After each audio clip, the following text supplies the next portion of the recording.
Alléluia.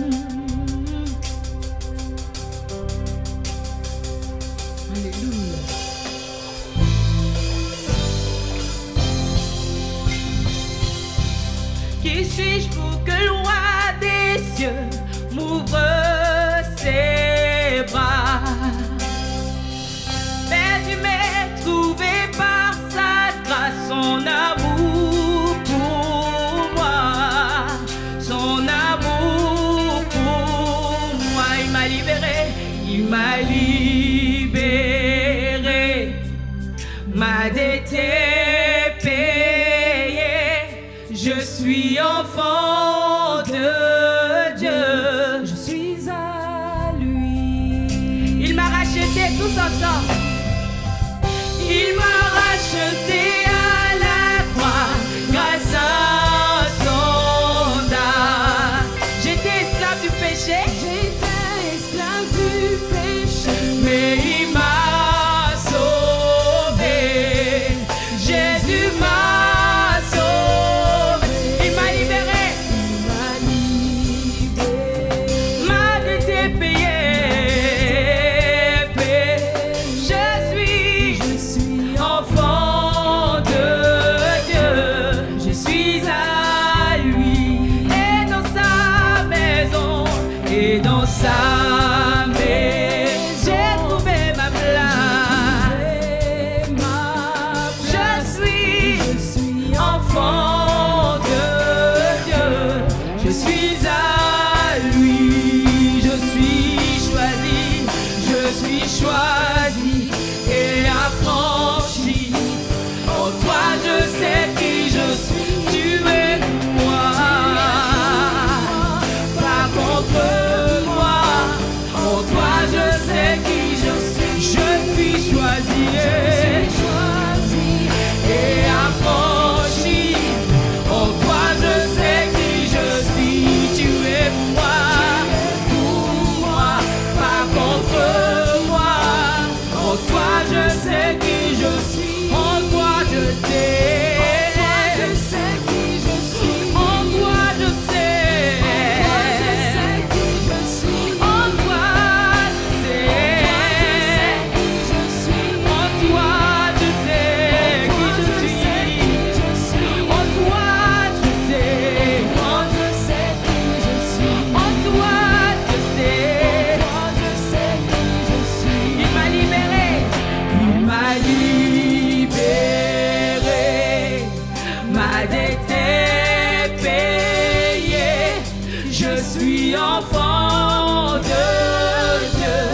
Je suis à lui et dans sa maison. Et dans sa maison, j'ai trouvé ma place. Ma place. Je suis enfant de Dieu. Je suis à lui. J'ai décidé de ne plus reculer. Je suis venu déclarer que le passé est passé en lui. Les choses ont changé. J'ai donné ma vie à Christ. J'ai décidé d'avancer.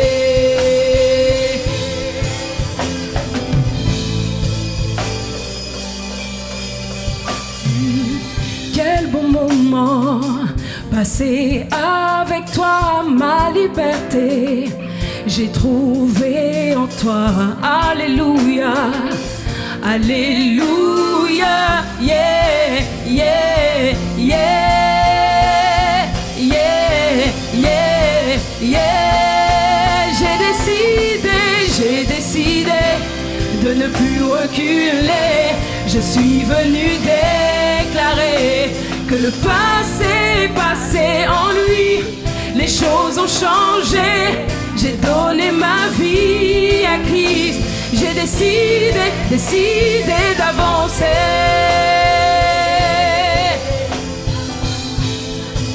Alléluia. Oh, ressuscité avec tout pouvoir en main, Seigneur, tu m'as donné une seconde chance. Alléluia, alléluia, yeah.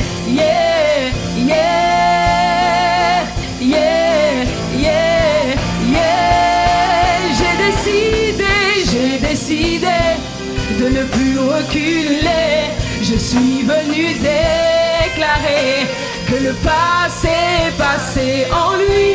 Les choses ont changé, j'ai donné ma vie. J'ai décidé de ne plus reculer. Je suis venu déclarer que le passé est passé en lui.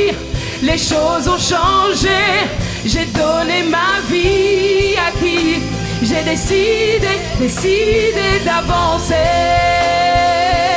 d'avancer, d'avancer, d'avancer, d'avancer, avancer. Tu changes toutes choses, oui, tu changes toutes choses et avec toi je veux avancer. Oui, tu changes toutes choses. Seigneur, tu changes toutes choses. Avec toi je veux avancer. Tu changes toutes choses, Seigneur. Toutes choses, oui, tu changes toutes choses et avec toi je veux avancer. Tu changes toutes choses, oui, tu changes toutes choses, oui, tu changes toutes choses et avec toi je veux avancer. Oui, tu changes toutes choses, tu changes toutes choses, oui, tu changes toutes choses et avec toi je veux avancer. Oui, tu changes toutes choses, tu changes toutes choses, oui, tu changes toutes choses et avec toi je veux avancer. Oui, je veux avancer, avancer. Avec toi Jésus je veux avancer. Avec toi Seigneur je veux avancer. Avancer. Oui, avec toi Jésus avancer. Avec toi Seigneur avancer. Oui, avec toi Yahweh avancer. Oui Seigneur avancer. J'ai décidé de ne plus reculer. Je suis venu déclarer que le passé est passé en lui. Les choses ont changé, j'ai donné ma vie à Christ. J'ai décidé d'avancer. Alléluia, alléluia, alléluia. Oh, béni soit le Seigneur, béni soit sa présence, amen. Je disais au premier culte que soyons toujours attentifs à ce que nous chantons. Ces chants que nous avons entendus ce matin, que nous avons chantés ce matin avec l'équipe de louanges, il y a déjà des messages. On a déclaré que je veux suivre Jésus. Et là, nous venons de dire que Dieu tient toutes choses entre ses mains. Amen. Et pour cela, je veux et je peux avancer. Parce que ce que nous allons faire dans quelques instants en partageant ce repas de la Sainte Seine, nous avons la réponse pourquoi nous pouvons garder l'espoir, l'espérance. Et pourquoi nous pouvons avancer ce matin. Parce que Jésus est mort, bien plus que cela, il est ressuscité et il vit à jamais. Alléluia! Oh, gloire à Dieu!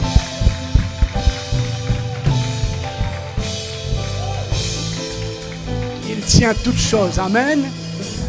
Alors je vous propose ce matin, dans cette attitude de victoire, dans cette attitude de confiance, de partager le pain tous ensemble. Nous voulons être en communion les uns avec les autres. Et nous voulons déclarer, tu tiens toutes choses. Et parce que tu tiens toutes choses, alors je veux avancer. Amen. C'est déjà, j'ai dit, une parole d'encouragement ce matin. Peut-être que tu t'es arrêté sur le chemin ou tu veux t'arrêter. Alors le Seigneur dit non, tu peux avancer parce que je tiens toutes choses entre mes mains. Amen. Partageons le pain ensemble. Alléluia. Alléluia. Béni sois-tu, Seigneur. Tu renouvelles l'espoir dans nos cœurs. Tu renouvelles notre espérance ce matin. Tu nous as déjà parlé au travers de cette louange. Oh Seigneur, tu tiens toutes choses et je veux avancer. Ensemble, nous partageons cette coupe. Alléluia. Qui nous rappelle que nous sommes victorieux dans le nom de Jésus. Partageons ensemble. Alléluia. N'hésitez pas, si vous voulez, élevez vos cœurs, élevez vos voix, faites-le en toute liberté. Dites à Dieu, je veux avancer. Je veux te suivre.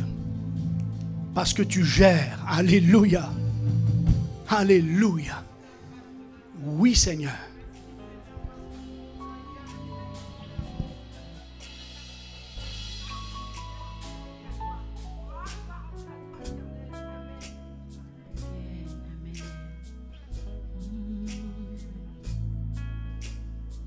Je ne pourrai jamais t'aimer, comprendre ni réaliser. Je ne pourrai jamais saisir tout ce que tu as dû subir. Viens et ouvre mes yeux, Seigneur. Tu quittes à contrôler ta gloire, brisé pour me donner l'espoir.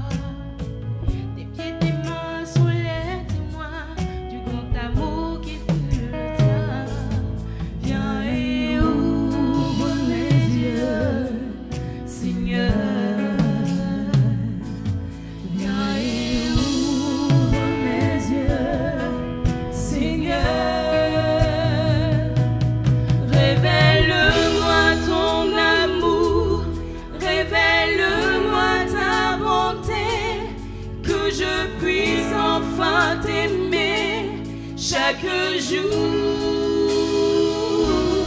révèle-moi ton amour, révèle-moi ta bonté, que je puisse enfin t'aimer toujours.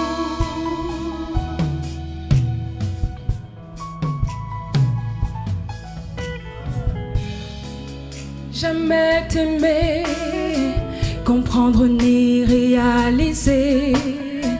Je ne pourrai jamais saisir tout ce que tu as dû subir. Ouvre mes yeux, Seigneur. Viens et ouvre mes yeux.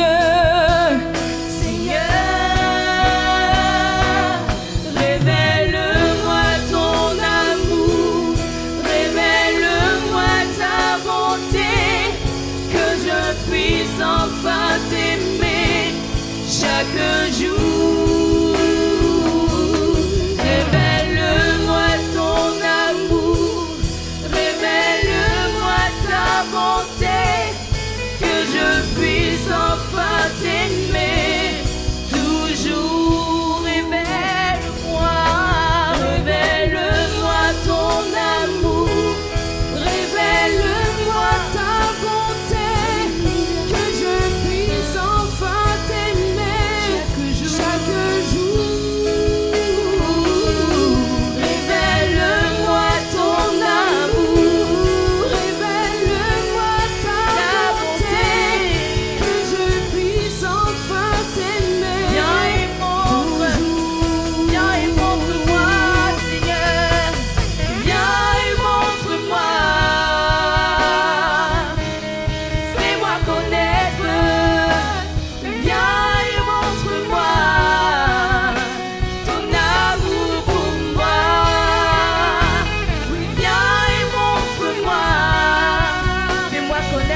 ton amour. Que ton nom soit béni, Seigneur, pour cet amour immense. Alléluia. Je peux tout avoir dans ce monde, mais si je n'ai pas l'amour, tout ce que j'ai, tout ce que je fais, c'est vain. Alléluia. Que le Seigneur nous remplisse de son amour ce matin. Nous allons ce matin passer aux offrandes.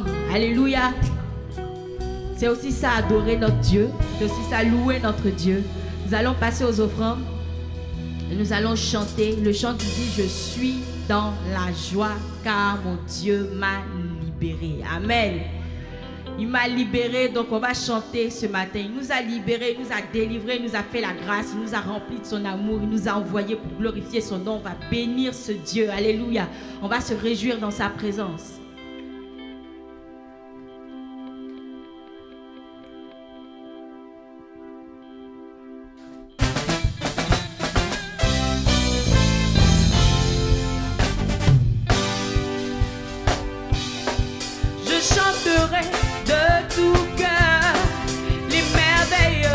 Papa Yahweh, il m'a ôté des ténèbres, il m'a délivré de tout péché. Je chanterai de tout cœur les merveilles de mon Papa Yahweh. Il m'a ôté des ténèbres, il m'a délivré de tout. Mon Papa est fidèle, il ne m'abandonne jamais.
Jésus m'a libéré, libéré, Jésus m'a libéré, libéré, libéré, Jésus m'a libéré, libéré, libéré, Jésus m'a libéré, oui, libéré.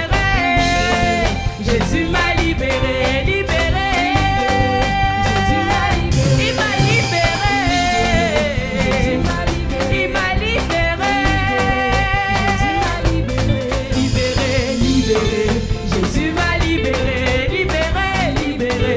Jésus m'a libéré, libéré. Jésus m'a libéré, libéré, libéré. Jésus m'a libéré, délivré, délivré. Jésus m'a délivré, délivré. Jésus m'a délivré. Alléluia.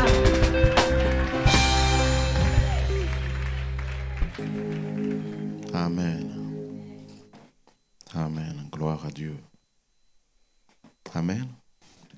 Voilà, bonjour à ceux qu'on n'a pas eu le temps de saluer au début, qui nous ont rejoints. Soyez les bienvenus. J'espère que vous allez bien. Amen. Voilà.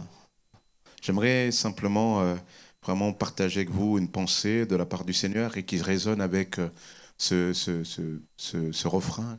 Garde ta foi en Dieu, il ne t'abandonnera pas.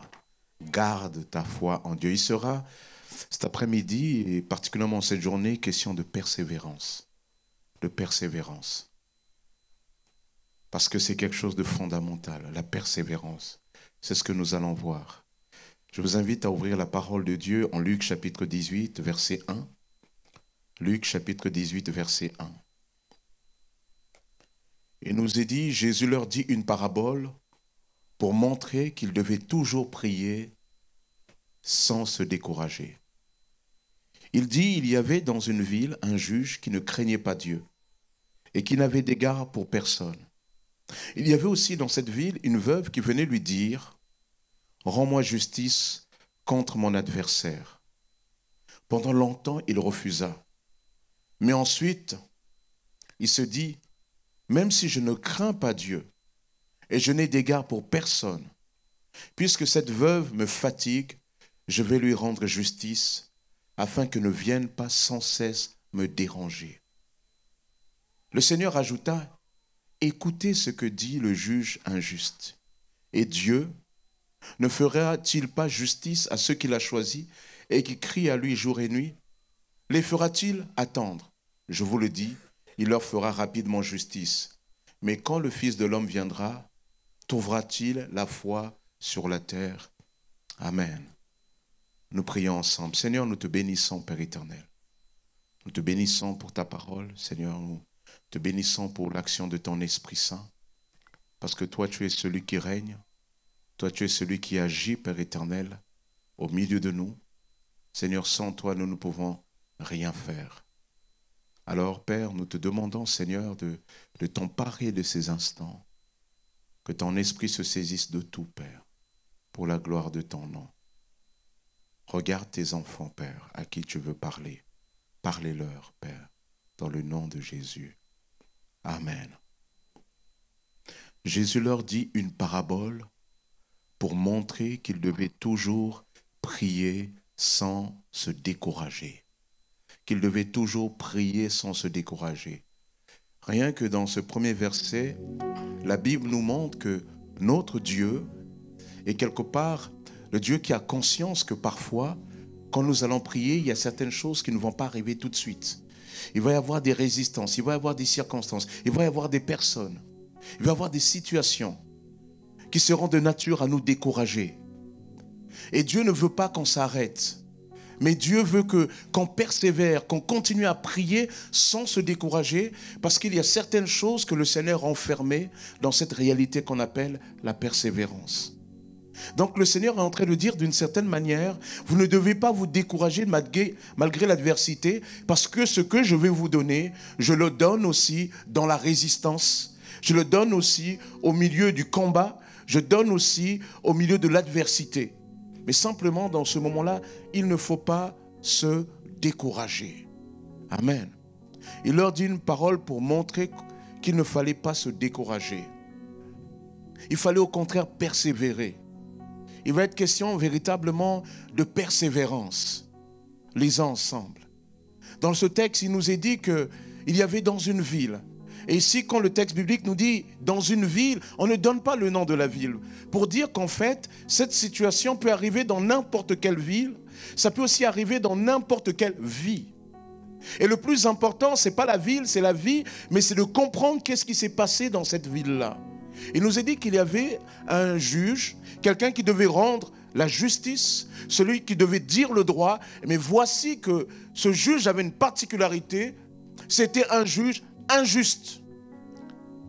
Il était injuste et personne ne l'impressionnait. Il est dit qu'il ne craignait pas Dieu, il ne craignait pas les hommes. Donc il n'y avait pas à le corrompre.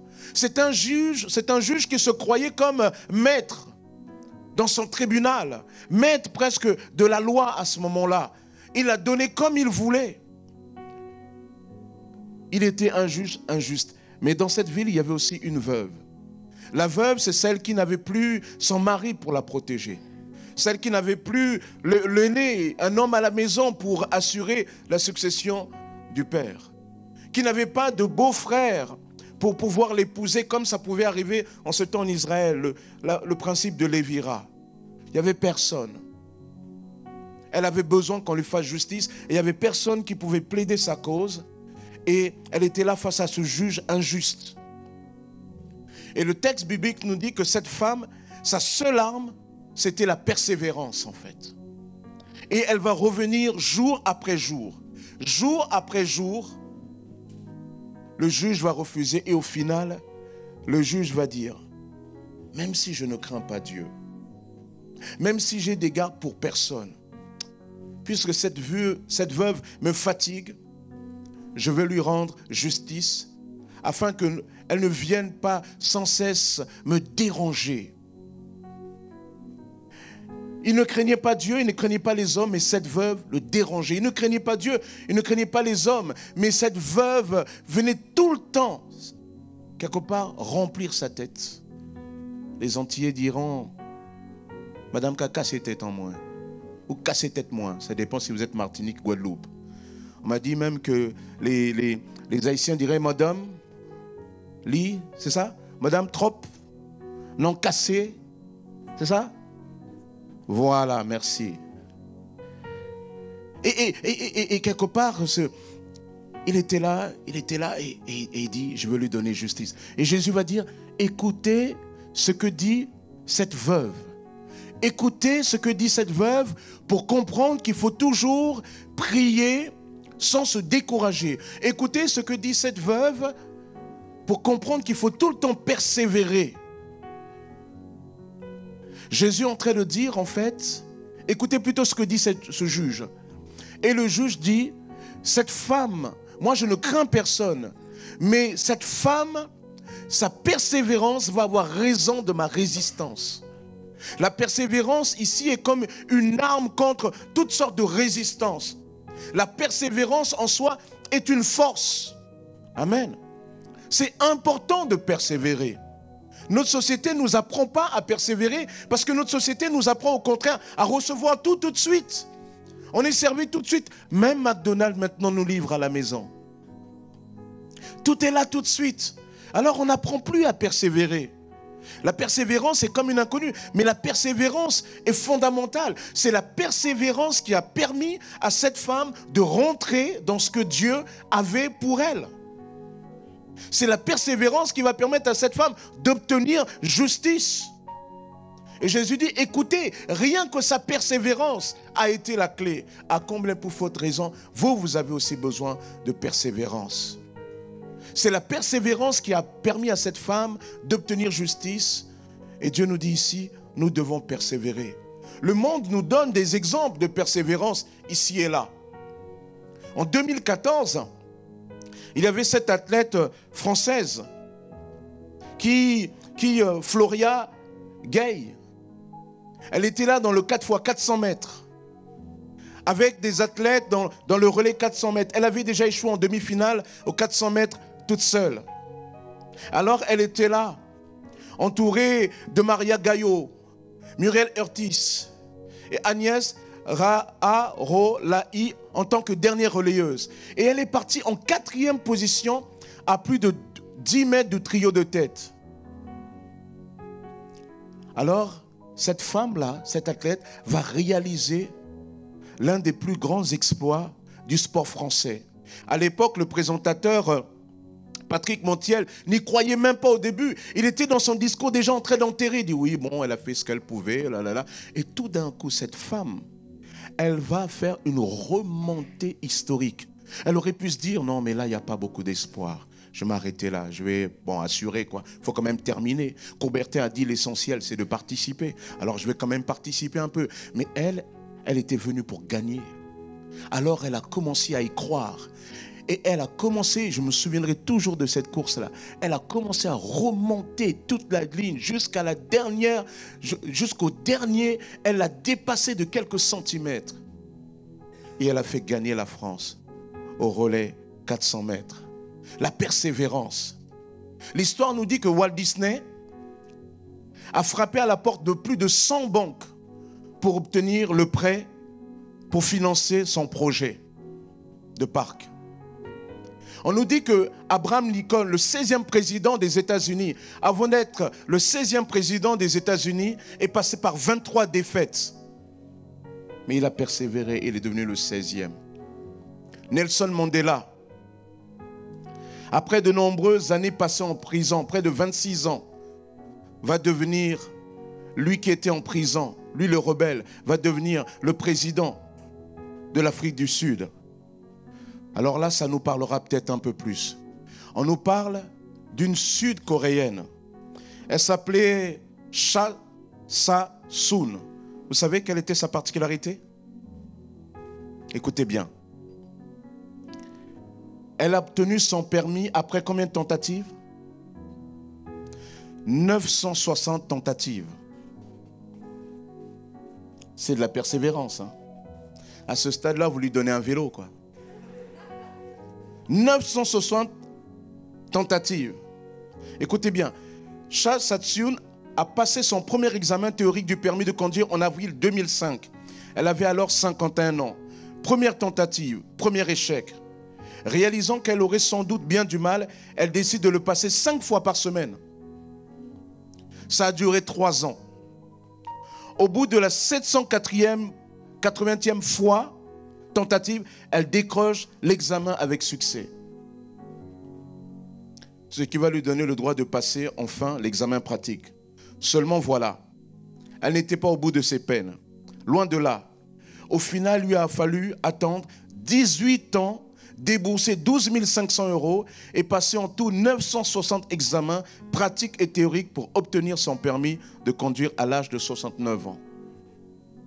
Quelle persévérance, hein? Alors toi, tu dis, ouais, pasteur, j'ai loupé 4 fois. Toi, tu n'es qu'un bébé par rapport à elle. La persévérance. Jésus leur montra par une parabole qu'ils devaient toujours prier sans se décourager. Et Jésus va dire, voilà, cette femme, elle a obtenu par la persévérance. Mais Jésus dit, si elle a obtenu par la persévérance, alors que le juste était injuste, mais voici la particularité avec notre Dieu, c'est que notre Dieu est un Dieu, premièrement, juste. Amen. Notre Dieu est juste. Lorsque tu persévères, eh bien, notre Dieu est juste. Il ne permettra pas que cela aille au-delà de tes possibilités. Notre Dieu est juste. Amen. Notre Dieu est juste. Et je sais de quoi je parle. Lorsque je vois ma famille touchée par la maladie, lorsque je vois ma femme au quotidien ne pas avoir de force, lorsque parfois je la vois en larmes et désemparée, je sais que mon Dieu est un Dieu juste. Je sais que mon Dieu ne permettra pas que sa fille souffre au-delà. Parce que je sais que mon Dieu est un Dieu juste. Lorsque nous persévérons, nous devons garder à l'esprit que notre Dieu est juste. Il ne permettra pas que cette persévérance aille au-delà de nos limites. Mais bien plus que ça, Jésus nous dit. Il dit, écoutez ce que dit le juge. Le juge, il a été vaincu par la persévérance. Mais notre Dieu est juste, premièrement. Mais Jésus va dire une autre chose. Il va dire, Dieu ne fera-t-il pas justice à ceux qu'il a choisis et qui crient à lui jour et nuit? Dieu répondra à ta persévérance. Pourquoi? Parce que Dieu t'a choisi. Amen. La Bible nous dit que nous avons été élus avant la fondation du monde. Avant que nous ne soyons nés, Dieu nous connaissait déjà. C'est-à-dire que notre existence n'a pas démarré sur la terre, notre existence a déjà commencé dans le cœur de Dieu. Parfois, la manière que nous naissons ici peut nous tromper par rapport à la destinée que Dieu a pour nous. Si vous êtes né dans une famille pauvre, plein de difficultés, violentes, incestueux, toutes ces choses-là, quand vous êtes né dans une telle famille, vous avez l'impression que quelque part, c'est comme si la vie a jeté l'encre dans cette situation. Et cette situation transcende tous les aspects de vos vies. Et du coup, quand vous devez penser même l'avenir, quand vous devez même penser les choses, vous avez du mal à vous projeter parce que vous avez l'impression que votre histoire a démarré avec ça. Mais la révélation biblique, voici en quoi c'est une révélation. Voici pourquoi l'évangile est une puissance. Parce que l'évangile révèle que Dieu vous a connu bien avant. Que votre destinée n'est pas liée à comment vous êtes né. La force et la puissance de l'évangile en Jésus-Christ, c'est de briser ces chaînes qui ont jeté l'encre par rapport à la vie d'ici-bas pour vous connecter à la réalité. C'est-à-dire que lorsque je regarde à comment Dieu m'a aimé avant, qu'il a des projets de paix pour moi, alors quelque part je regarde l'avenir et je dis, Seigneur, ma vie ne dépend pas de comment je suis arrivé dans ce monde, mais de ce que toi tu as fait. Parce qu'il y a des fois, vous savez, c'est dur souvent ce monde. Il y a des gens qui sont arrivés dans des circonstances difficiles. Peut-être que vous êtes même né et vous étiez l'enfant, vous savez, le deuxième bureau.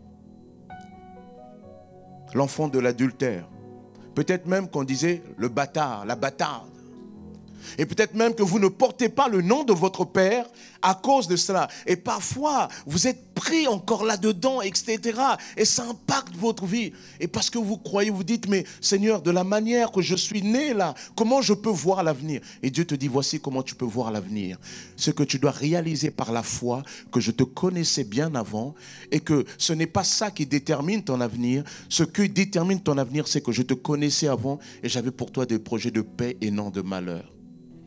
À cause de ces projets de paix et non de malheur, lorsque tu vas prier, je vais entendre parce que je t'ai choisi. Amen. Je t'ai choisi. Et ça, c'est fondamental. Je t'ai choisi. Alors, tu dois garder cela à l'esprit. Lorsque tu réalises que je t'ai choisi, tu dois comprendre que ce que je veux t'accorder est là à proximité. Parce que voici le langage de la persévérance. C'est que la persévérance, c'est une attitude qui ressent déjà la bénédiction de Dieu comme quelque chose de proche. Matthieu chapitre 10, il nous est parlé d'un certain Bartimée, fils de Timée, alors que Jésus arrivait à Jéricho. Il est dit que Jésus sortit de la ville avec ses disciples et une assez grande foule, Bartimée, le fils aveugle de Timée, était assis en train de mendier au bord du chemin. Il entendit que c'était Jésus de Nazareth et se mit à crier, fils de David, Jésus, aie pitié de moi. Bartimée, certainement, il était né aveugle. À cette époque, il ne pouvait même pas imaginer qu'il puisse guérir. Mais la manière qu'il parle à Jésus sous-entend qu'il avait bien compris qui était Jésus. Il avait certainement entendu parler de Jésus. Mais comment être en contact avec un tel homme? Et ce jour-là, il va exprimer la plus grande persévérance de sa vie. Pourquoi? Parce que la solution, la possibilité de Dieu était maintenant à proximité. Jésus n'était plus comme une légende, comme quelque chose qu'il entendait au loin. Jésus était quelqu'un maintenant qu'il était là. Il entendait le bruit des pas qui environnaient cette personne. Alors il va se mettre à crier, Jésus, fils de David, aie pitié de moi. Et les autres lui disent, tais-toi. Il dit, non. Moi je sais que c'est proche là. C'est proche. La proximité de voir de mes propres yeux. La possibilité pour moi de ne plus être déposé là pour mendier. La possibilité pour moi de bâtir enfin ma vie et non de la baser sur les autres. De fonder une famille. C'est proche. Alors la persévérance, lorsqu'elle ressent cette attitude, elle ressent la proximité de la grâce et de la bénédiction. Alors elle prend de la force. Alors il va commencer à crier et crier. Vous savez, quand vous persévérez, les gens ne comprennent pas ce que vous faites. Ne croyez pas que quand vous priez, les gens seront toujours d'accord avec vous, comprendront toujours ce que vous faites. Mais vous, vous devez savoir pourquoi vous le faites. Amen. Et il nous est dit qu'à ce moment-là, il va crier, crier, crier. Fils de David, aie pitié de moi. Et Jésus va lui dire, emmenez-le. Ce qui le décourageait lui dit, écoute, le maître qui t'a dit, il a dit de venir. Et il a dit qu'il jeta son manteau, il bondit et il alla vers Jésus. Et Jésus lui dit cette parole. Qu'est-ce que tu veux que je fasse pour toi? Que veux-tu que je fasse pour toi? Il dit mon maître, ou bien certainement à l'époque en araméen, Rabouni, que je recouvre la vue. Waouh! Que je recouvre la vue. Il n'aurait jamais pu demander ça à un homme. Parce qu'il savait que les hommes ne pouvaient pas faire ça. Mais il savait que là, il avait le Fils de Dieu. Et il dit, que je recouvre la vue. Et Jésus lui dit, va, ta foi t'a sauvé. Et à l'instant même, pas plus tard, mais maintenant, à l'instant même, il fut guéri. Il se mit à voir à nouveau et il accompagna Jésus dans la ville. À l'instant même. Pourquoi? Parce qu'il a persévéré. La persévérance a souvent ce sentiment que la grâce de Dieu, la bénédiction de Dieu est là. Tu dois croire que la grâce et la bénédiction de Dieu est là. Et bien plus que ça, la bénédiction, la grâce de Dieu est pour toi. Parce que si tu ne crois pas que c'est pour toi, je le dis encore, si tu ne crois pas que Dieu te veut du bien, tu ne pourras jamais persévérer. Tu abandonneras en cours de route. La persévérance. Tu dois persévérer. Tu ne dois pas te décourager. Quelle que soit la situation que tu rencontres, tu ne dois pas te décourager. Le texte biblique explique que la persévérance accomplit la volonté de Dieu. Tu ne dois pas abandonner parce que Dieu veut accomplir sa volonté au travers de ta persévérance. Hébreux chapitre 10, verset 35. N'abandonnez donc pas votre assurance qui est porteuse d'une grande récompense. Oui, vous avez besoin, écoutez bien, de persévérance pour accomplir la volonté de Dieu et obtenir ainsi ce qui vous est promis. Vous avez besoin de persévérance pour accomplir la volonté de Dieu et obtenir ce qui vous est promis. Dieu veut accomplir sa volonté en vous par votre persévérance. Nous devons persévérer. Il leur dit une parabole pour leur montrer qu'il faut toujours persévérer. Dieu te dit cet après-midi une parabole pour te dire que tu dois toujours persévérer dans la prière. Tu vas prier lundi, il n'y aura rien. Tu vas prier mardi, il n'y aura rien. Tu vas prier mercredi, il n'y aura rien. Mais voici qu'il va y avoir un petit souffle jeudi. Et là, vendredi, Dieu va commencer à agir de manière forte. Et samedi, la grâce va descendre. Tu dois persévérer. Sans persévérance, il ne peut pas y avoir de victoire. Romains chapitre 5 nous le dit. Paul dit, je me réjouis dans les détresses parce que la détresse produit la persévérance. Et la persévérance produit la victoire. Et la victoire produit l'espérance. Et l'espérance ne trempe pas parce que l'amour de Dieu est déversé dans nos cœurs par le Saint-Esprit qui nous a été donné. La persévérance nous permet véritablement de rentrer dans l'espérance. La persévérance produit cette victoire qui produit l'espérance.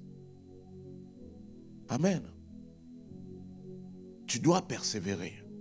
Dieu t'invite à persévérer. Et cette persévérance est fondamentale. Amen. La persévérance, cette persévérance accomplit la volonté de Dieu. Alors tu dois persévérer. Je dirais que, et pour terminer, que parfois nous avons du mal à persévérer parce que comme ça met du temps, nous commençons du coup à psychoter en disant mais comment Dieu peut même le faire? Et c'est là que Dieu nous explique dans le domaine de la persévérance, il ne nous demande pas de savoir comment lui il le fait. Il ne nous demande pas ça. Je me souviens dans mon ancienne église, il y avait une sœur qui nous avait témoigné cette parole et ça m'avait frappé et elle disait qu'elle était vraiment passée par des difficultés. Elle passait par des difficultés financières. Je crois que c'était une mère seule qui élevait des enfants. Et elle était confrontée à la dette. elle ne savait pas comment faire. Voyez, elle n'avait pas de mari, elle n'avait personne là. Comment? Elle ne savait pas comment avoir l'argent. Alors elle a prié, elle a dit Seigneur. Et elle ne devait pas des centaines, elle devait des milliers. Mais elle ne savait pas. Mais elle a commencé à prier. Et autant que je me souviens, elle nous disait que quand une fois qu'elle avait prié, et là elle va recevoir quelque temps après un courrier, je crois que c'était de la CAF. La CAF qui lui dit, mais en fait, on a vu que vous n'avez pas bénéficié de vos droits depuis tel et tel nombre de temps. Et ils ont fait le cumul de tous les droits. Et ça couvrait la somme qu'elle avait besoin. Là, c'était la CAF. Élie, c'était par des corbeaux. Mais quoi qu'il en soit, le secours nous vient de l'Éternel, qui a fait les cieux et la terre. Dieu ne te demande pas de savoir, de te focaliser, mais comment Dieu peut faire? Dieu te demande juste de savoir qu'il est celui qui est capable de sortir une source en plein désert. Sortir un oasis en plein désert, rien que pour toi. Toi, tu ne le sais pas. On ne sait pas. Souvenez-vous de cette histoire que je vous avais racontée. De ce jeune homme qui sort de ce temps de prière, qui avait dit au Seigneur, Seigneur, ce que tu me diras, je le ferai. Il avait compris l'importance de l'obéissance. Et il va rentrer dans sa voiture après avoir partagé et laissé ses amis. Il va rentrer dans la voiture et là, il est dans la voiture. Et le Seigneur lui dit, va acheter une brique de lait. Vous vous souvenez de ça? Va acheter une brique de lait. Et lui dit, il lutte avec ça. Il lutte. Il dit, Seigneur, c'est pas possible. Est-ce que c'est toi qui me parles? Mais ça insiste. Il dit, mais Seigneur, tu me parles. Mais pourquoi tu me demandes d'acheter une brique de lait? Il finit par céder. Parce qu'il y a des fois, quand on lutte avec Dieu, c'est fatigant. Il cède, il se dit, bon, dans le pire des cas, la brique de lait, je vais le prendre et je vais le boire. Quoi. Si ça ne sert à rien, peut-être que Dieu veut juste me tester. Il va aller dans une supérette du soir, acheter la brique de lait, rentrer dans la voiture, il va se mettre à rouler. Et à un moment donné, il passe à un carrefour, le Saint-Esprit lui dit, tourne à droite. Lui, il se dit, mais pourquoi? Etc. Il dit, tourne à droite. Il dit, oh, c'est bizarre, Seigneur, qu'est-ce que c'est que cette voix? Et il continue. Mais il y a un moment donné, c'est trop fort là encore. Il arrête de lutter, il revient. Il dit encore, continue, tourne à gauche. Il tourne, fais ceci, fais cela, etc. Et jusqu'à ce qu'il arrive, vous savez, dans ce quartier, dans cette zone-là qu'on n'aime pas forcément, il y a des quartiers comme ça, bizarres. Hein? On n'aime pas trop rester là la nuit. Le jour, encore, il y a le soleil, mais la nuit, Et lui, il est là, il dit, mais Seigneur, qu'est-ce que je fais là? Et au loin, de l'autre côté de la route, il y a une maison. Et Dieu lui dit, tu vas donner la brique de lait là-bas. Et lui, il va dire, mais Seigneur, pourquoi? Et il finit par céder. Il dit, bon, de toute façon, je vais aller, Seigneur. Si tu veux que je me ridiculise pour comprendre, pour obéir à ta volonté, alors il y va, il toque à la porte. Et il entend du bruit de l'autre côté. Quelqu'un arrive, un monsieur, certainement, vous savez, quand vous êtes là le soir et quand vous connaissez sa problématique, il avait des situations difficiles et il voit cet homme-là devant sa porte. Et cet homme-là lui tend une brique de lait. Et la question dit, mais pourquoi tu me tends une brique de lait? Mais l'homme, il ne réagit pas comme ça, curieusement. Il prend la brique de lait, il va rentrer dans la maison. Et il va entendre parler espagnol. Il y a une femme derrière, il a dû lui montrer à sa femme. Et la femme qui passait, et lui, il voit tout le monde passer, il voit cette femme aussi, qui le voit au loin, la porte est entrebâillée, il vient vers lui, il lui dit, voilà, monsieur. Il lui dit, monsieur, ce mois-ci a été difficile, on n'avait pas les moyens. On ne savait pas comment faire. On n'avait plus d'argent. Et l'enfant avait faim. On n'avait plus de quoi acheter le lait. On n'avait plus rien. Et on a dit, Seigneur, envoie-nous un ange. Vous êtes un ange, monsieur? Et cet homme va pleurer parce que ce jour-là, il a compris l'importance et la puissance qui a laissé le Seigneur nous diriger. Cette femme, elle avait dit juste, Seigneur, envoie un ange. Comment allait être cet ange? Est-ce que cet ange, le mot ange veut dire envoyé. Est-ce que cet envoyé allait être un jeune homme sorti de, je ne sais pas, sorti d'une réunion de prière, je ne sais pas. Un jeune homme qui était en train d'apprendre à écouter la voix de Dieu, on ne sait pas. Elle ne savait pas. Mais ce qui est certain, Dieu avait pourvu. Tu dois persévérer parce que même si tu ne sais pas comment Dieu va faire, tu dois persévérer parce que Dieu, il est digne de confiance. Vous vous souvenez cette autre histoire de cette femme-là qui n'avait plus rien à faire, ça se passe en Amérique du Sud. Je ne sais pas si c'était au Mexique ou au Brésil. Elle est là, elle n'avait plus rien à manger. Et le Saint-Esprit lui convainc. Elle lui dit, va dans le supermarché, elle va y aller. Il dit, prends, elle n'a pas d'argent. Il dit, prends un caddie. Elle va prendre un caddie. Prendre un caddie. Il dit, fais tes courses. Elle va commencer à faire les courses. Elle va bien remplir ses courses. Et il y a un moment donné, il faut aller à la caisse. Mais vous n'avez pas d'argent. Et le Saint-Esprit lui dit, va à telle caisse, à tel numéro de caisse. Elle va se rendre à ce numéro de caisse. Le problème, c'est qu'elle avance. Et au moment où, il y a un moment donné, la caisse se ferme. La caisse est fermée, Seigneur. Tu me dis d'aller là, la caisse est fermée. Et à ce moment-là, il nous est dit qu'à ce moment, cette femme, elle ne sait plus. Et le Saint-Esprit lui dit, tu restes là. Moi, je t'ai dit, telle caisse, tu attends là. Elle va attendre. Et il y a un moment donné, le temps va passer. Vous imaginez, je ne sais pas si c'était probable, je pense que c'était une pause midi en fait. Elle va rester là. Et il y a un moment donné, ils vont ouvrir cette caisse. Et elle va passer. Il y a quelque chose d'extraordinaire qui va se passer. C'est qu'elle va entendre. Je ne sais pas si c'est la caissière ou c'est dans le haut là, il dit, voici, parce qu'il y avait une sorte de jeu à ce moment-là. Le tel nombre de clients, énième client qui passait à tel endroit, eh ben, le magasin lui payait toutes ses courses. Et c'est ce qui va lui arriver. Ah, il y a des sœurs qui se disent, ah pasteur, si Dieu pouvait me convaincre d'aller chez L'Oréal et Sephora, tout ça comme ça, chez Louis Vuitton. Il y a toujours des gens qui ont des rêves décalés complètement. Mais vous voyez, il va se passer quelque chose comme ça. Elle ne savait pas comment Dieu allait faire. Dieu ne te demande pas. Et lorsque tu te focalises en disant, mais Seigneur, comment tu vas le faire? Eh bien, c'est ça qui t'empêche de persévérer. Et Dieu te dit simplement, je ne te demande pas de savoir comment je vais faire. Je te demande simplement de persévérer. Je te demande de me faire confiance. Tu ne sais pas. Peut-être que c'est des problèmes administratifs. Et c'est vrai. Il y en a au milieu de nous qui sont issus de la France n'est pas notre pays d'origine pour un grand nombre d'entre nous. Et parfois, certains demandent, vont à la préfecture. C'est compliqué, je connais des situations comme ça. Et je me souviens il y a 2-3 mois de cela, un frère qui, ça faisait des années, 6-7 ans, 6 ans que moi je voyais. Et il était là. Sa vie, sa jeunesse était prise en otage parce qu'il ne pouvait pas avoir ces papiers-là. Alors on a prié, il a tout essayé. Et là, il a prié.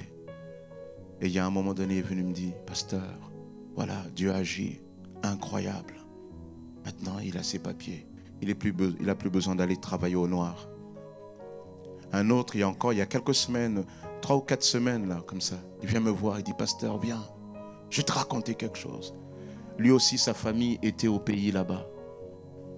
Il était là au milieu de nous et il ne pouvait pas aider souvent sa famille. Il a dit lui-même, il témoignera. Donc je ne donne pas son nom, lui-même, il témoignera. Il disait, pasteur, c'était dur. Vous savez, quand votre famille est au loin, c'est dur. Et lui, il a essayé, mais il n'y avait rien. Et là, il y a 2, 3, 4 semaines, il m'appelle, il me raconte que d'une manière surnaturelle quasiment, parce que même ceux qui lui ont octroyé le document ne comprenaient même pas eux-mêmes comment ils lui ont octroyé ça. Je ne sais pas comment. On t'a dit que la préfecture est dure avec la loi immigration. Non, tu n'en sais rien. Il n'y a pas de loi, il n'y a pas de mur qui puisse empêcher la volonté de Dieu de se réaliser. Dieu t'a sélectionné, Dieu t'a élu, Dieu t'a connu, Dieu t'a aimé avant la fondation du monde. Tu ne connais pas la puissance du projet de Dieu. Est-ce que vous connaissez la puissance du projet de Dieu? Lorsque Dieu veut faire quelque chose avec vous, vous connaissez la puissance de son projet? Si vous doutez de ce projet, regardez ce qui s'est passé en Égypte. Dieu avait promis à Israël le pays de Canaan. S'il y a eu une crise, Jacob et sa famille sont allés en Égypte. Vous savez la crise qu'il y a eu avec le peuple d'Israël en Égypte? C'était une crise qui avait pour un objectif. C'est que ce n'est pas l'Égypte que Dieu avait promis à Israël. C'était Canaan. Mais Pharaon voulait retenir le peuple d'Israël en Égypte. Et Dieu a dit non, bonhomme. Toi, peut-être tu te fais appeler Dieu. Mais Dieu, c'est moi. Et là, le Pharaon, il va être sous le poids des 10 plaies Là, à la fin, il dit, ah non, c'est bon les gars, allez-y. Donnez-leur même des trésors, allez-y. Moi, je veux plus voir. La puissance du projet de Dieu, tu dois le comprendre, tu dois le connaître. Si Dieu a véritablement, tu as conscience que Dieu a un projet pour toi, ce n'est pas parce qu'il y a de la résistance que cela va s'arrêter. Mais tu dois comprendre que la résistance fait partie du processus de Dieu. Alors, au lieu de te décourager, Dieu te dit encore cet après-midi, tu dois prier. Prie même pour ta famille. Prie peut-être pour ces cœurs qui sont résistants à l'évangile de Jésus-Christ. Et tu te décourages. Mais souvenons-nous, notre frère Yanis Gauthier, aujourd'hui, c'est l'un des plus grands évangélistes dans le monde francophone. Il sillonne les prisons du monde entier pour parler aux prisonniers, lui qui a été prisonnier autrefois. Je vous parlais de ce qu'il était à Kinshasa, devant 3000 détenus, qui levaient la main pour accepter le Seigneur. Mais ça s'est fait grâce à quoi? Grâce à une épouse qui a persévéré, qui quand on lui parlait de Jésus, et qu'il refusait, mais persévérait quand même à lui parler. Mais surtout continuer à prier, prier, prier. Lorsqu'il lui parlait, mais qu'il continuait à faire ses braquages, lui, elle continuait. Lorsque lui, il démissionnait de la maison alors que les enfants étaient là, elle continuait à prier. Voilà ce que Dieu fait avec la persévérance. C'est pour cela, lorsque vient l'adversité, tu ne dois pas te décourager.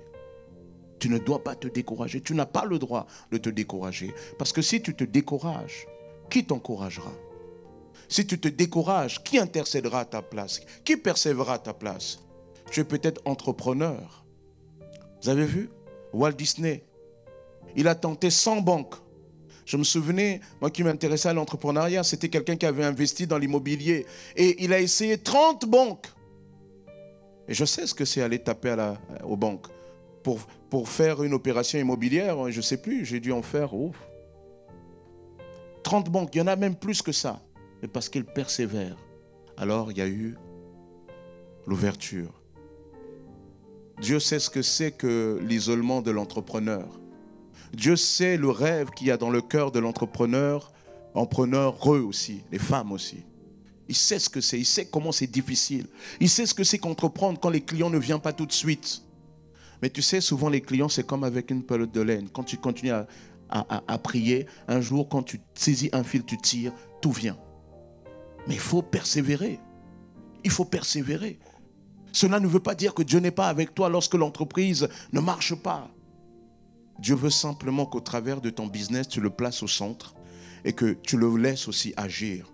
De telle sorte que lorsque cette prospérité va arriver, tu puisses comprendre que cette prospérité est d'une grâce de Dieu. Et parce que tu comprendras que et je parle de manière prophétique, et parce que tu comprendras que cette prospérité est une grâce de Dieu, alors tu comprendras c'est quoi donner la dîme. Tu comprendras c'est quoi donner la bénédiction, être en bénédiction aux autres. Dieu sait cela. Tu dois persévérer. La persévérance. Cette femme, 960 fois le permis. Non, attends. Là, à ce moment, il faut même plaider devant le président et dire donnez-lui quoi. 18 ans à obtenir un permis. 18 ans. Et toi, tu as essayé et tu dis oh Seigneur, déjà j'ai payé deux examens théoriques et ça ne marche pas. Et une fois que tu l'as obtenu, souvent, il y en a qui ont obtenu, ils ont fait 2, 3, 4, 5 cours même de permis, de pratique. Et vous vous souvenez, parfois dans la pratique, il y a des fois, vous avez à peu près les 20 ou 30 minutes là, quand vous faites tourner là. Et c'est bien. Et je me souviens des cas comme ça. Vous avez bien conduit, c'était bien, on est arrivé. Et il vous dit, gare-toi. Et quand vous vous garez, c'est là que vous montez sur le trottoir. Ou bien vous n'avez pas vu la ligne blanche. Et là, loupé. Je dis, Seigneur, c'est bon, quoi. Ah, c'est bon. C'est bon, Seigneur. Mais Dieu te demande de persévérer. Parce que derrière cette persévérance, il veut aussi que tu puisses l'enseigner à d'autres. Quand tu auras tes enfants, quand tu auras des gens en difficulté, tu pourras leur dire que ce n'est pas parce qu'il y a l'échec qu'il n'y a pas la grâce de Dieu. Que la grâce de Dieu aussi se cache derrière bien des échecs. Amen. Tu as échoué, ça arrivera encore. Mais cela ne veut pas dire que Dieu n'est pas avec toi. Moi, en tant que pasteur, oh là là, si je devais vous raconter combien de fois j'échoue. Et j'ai perdu de l'argent à échouer. Parce que ça coûte cher souvent les échecs. J'ai créé une entreprise que, dans mon pays que j'étais obligé de fermer. On a investi quoi? Plus de 100 000 euros. Et 100 000 euros, excusez-moi, c'est pas mal. Vous avez des crédits et vous avez ça. Et vous avez de l'autre côté des gens qui jouent. On envoyait même des associés. Mais il y a un moment donné, vous êtes obligé de fermer. Et vous dites alors, je m'arrête là. Mais moi, je suis chargé de famille. Je n'ai pas le droit de me décourager. Parce que je suis obligé de persévérer. Il y a des fois, la persévérance est une obligation. Alors j'ai persévéré et je persévère encore. Et en persévérant, Dieu ouvre aussi d'autres portes. Ah oui, moi je connais ça. Je ne suis pas un pasteur né au milieu de la Bible. Je sais ce que c'est que ne pas manger à sa faim. Je sais ce que c'est que être créatif avec ce que vous avez dans le frigo pour que les enfants, eux, ils ont l'illusion que tout va bien. Je sais ce que c'est. Mais tu dois persévérer. Regardez, j'entendais ces derniers temps des champions du monde. Teddy Riner. J'entendais même des grandes stars. Ils disaient, qu'est-ce qui a été? Ils disaient, c'est parce que j'ai vu ma mère. J'ai vu ma mère tellement souffrir. J'ai vu ma mère tellement galérer, tellement persévérer. Et Teddy Riner, il disait que s'il est là, c'est parce que ses parents, sa mère notamment, ils ont fait des sacrifices, ses parents, ils ont déménagé, ils sont allés là, toujours pour être avec lui, pour accompagner son parcours. Kylian Mbappé, c'est la même chose. C'est la même chose. On croit juste que c'est arrivé comme ça. Non, c'est parce qu'il y a des gens qui ont persévéré, qui ont payé, qui ont cru. Tu n'as pas le droit de te décourager. Jésus leur dit une parabole pour montrer qu'il devait toujours prier sans se décourager. Dieu a décidé d'accomplir certaines choses de manière immédiate, mais d'autres, il a décidé de les accorder par le biais de la persévérance. Alors, tu dois te repentir et dire, Seigneur, pardonne-moi d'avoir abandonné la persévérance, mais te reconnecter à nouveau avec le Seigneur.